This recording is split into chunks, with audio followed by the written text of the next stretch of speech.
அனைவருக்கும் அன்பு வணக்கங்கள். எல்லாம் வல்ல இறைவனின் திருவடிகளை போற்றிப் பணிந்தும், யாதும் ஊரே யாவரும் கேளிர், தீதும் நன்றும் பிறர் தரவாரா என்கின்ற கணியன் பூங்குன்றனாரின் நிறைமொழியோடும் இன்றைய சிந்தனை பதிவினை வழங்குகின்றேன். இன்று நாம் காணவிருக்கும் பதிவின் தலைப்பு நாவலந்தீவு. தீவு என்றவுடன் நாற்புறமும் நீர் சூழ்ந்த நிலப்பரப்பு என்பது நமக்கு நன்கு தெரியும்.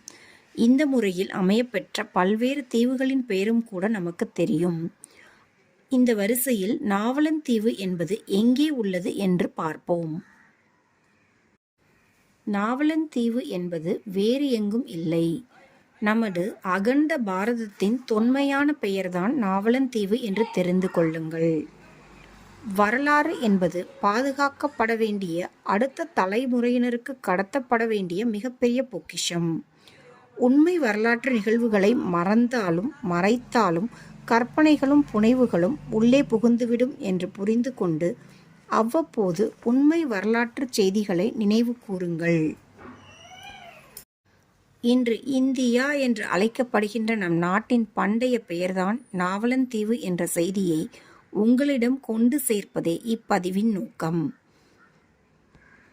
நாவலந்தீவு என்பதை வடமொழியில் ஜம்புத்தீவு என்று குறித்தார்கள். ஜம்பு என்றால் நாவல் மரம் என்று பொருள். வரலாற்று உண்மை செய்திகளில் வளர்ந்து வரும் இளைய சமுதாயத்தினர் மனதில் விதைக்கப்பட வேண்டும் என்பதற்காக இதை உங்களிடம் பகிர்ந்திருக்கின்றேன். எல்லோரும் இன்புற்றிருக்க நினைப்பதுவே அல்லாமல் வேறொன்றறியேன் பராபரமே என்கின்ற தாயுமான சுவாமிகளின் நிறைமொழியோடு இன்றைய நாள் சிந்தனை பதிவினை நிறைவு செய்கின்றேன். அனைவருக்கும் நன்றி. வணக்கம். வாழ்க வளத்துடன்.